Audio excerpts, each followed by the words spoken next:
ناظرین کرام السلام علیکم ورحمۃ اللہ وبرکاتہ۔ امید ہے آپ تمام خیریت سے ہوں گے۔ آج کے اس ویڈیو میں ہم شریعت مطہرہ کے متعلق مریض کی دیکھ بھال کیسے کرنی چاہیے اور احادیث مبارکہ کیا ہیں یہ بیان کرنے کی کوشش کرتے ہیں۔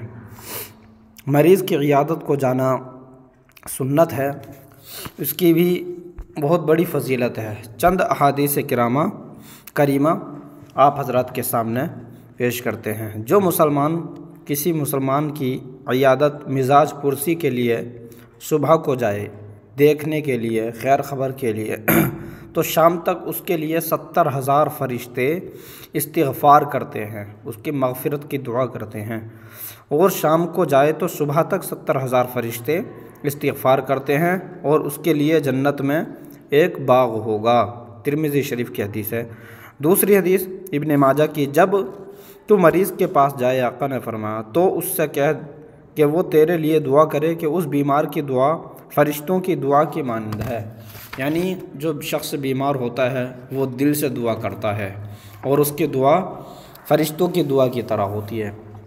بہترین عیادت یہ ہے کہ آدمی مریض کے پاس سے جلد اٹھ جائے، کیونکہ زیادہ دیر تک وہاں بیٹھے رہنا، مریض کے پاس باتیں کرنا، اس کو زحمت ہوتی ہے، دقت ہوتی ہے۔ بہقی ترمذی شریف کی ایک اور حدیث پاک، جب آقا نے فرمایا جب مریض کے پاس جاؤ تو عمر کے بارے میں دل خوش کن بات کرو کہ یہ کسی چیز کو رد نہ کر دے گا اور اس کے جی کو اچھا معلوم ہوگا۔ یعنی ایسی بات کرو جو اس کے من کو اچھا لگے، بھا جائے۔ اور ابو داؤد شریف کی حدیث پاک، جب کوئی مسلمان کسی مسلمان کی عیادت کو جائے، آقا نے فرمایا تو 7 بار یہ پڑھے، اگر موت نہیں آئی ہے تو اسے شفا ہو جائے گی۔ کیا؟ اسأل اللہ العظیم رب العرش العظیم ان یشفیک، اللہ عظیم سے سوال کرتا ہوں جو عرش کریم کا مالک ہے کہ وہ تجھے شفا دے۔ مسئلہ اس کے متعلق 2 مسئلے ہم اہم یہاں ذکر کرتے ہیں۔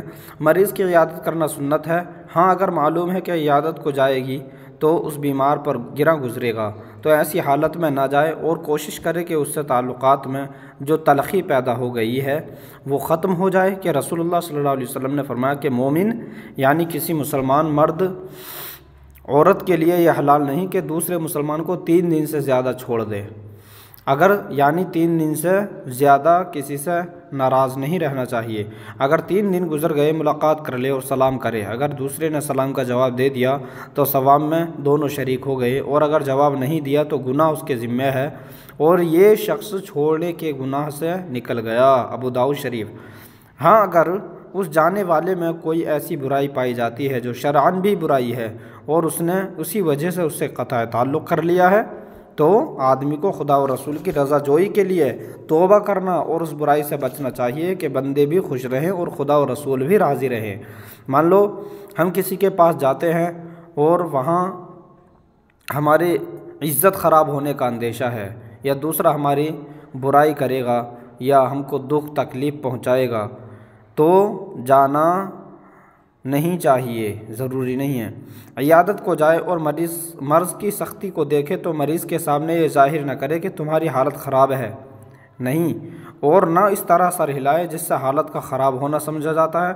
مریض کے سامنے تو ایسی باتیں کرنی چاہیے جو اس کے دل کو بھلی معلوم ہوں، ایسی باتیں اس کا مزاج پوچھے اور تسلی دے۔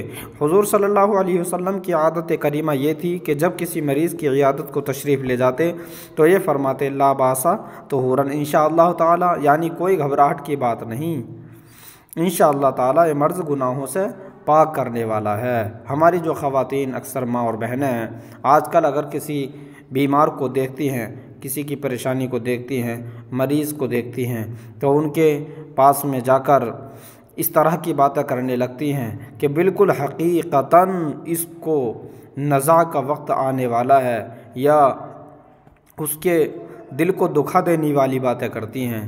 تو ہماری جو معزز ماں بہنیں خواتین ہیں ان سے میری گزارش ہے کہ برائے کرم عاجزی اور انکساری کے ساتھ، الفت و محبت کے ساتھ اپنی مسلم ماں بہنوں کے ساتھ میں پیش آنا چاہیے اور ان سے اچھا برتاؤ اچھا طور طریقہ رکھنا چاہیے۔ دوستو بس اتنا ہی میں ختم کرتا ہوں۔ اللہ رب العزت ہم سب کو نیک اعمال کی توفیق عطا فرمائے۔ السلام علیکم ورحمۃ اللہ۔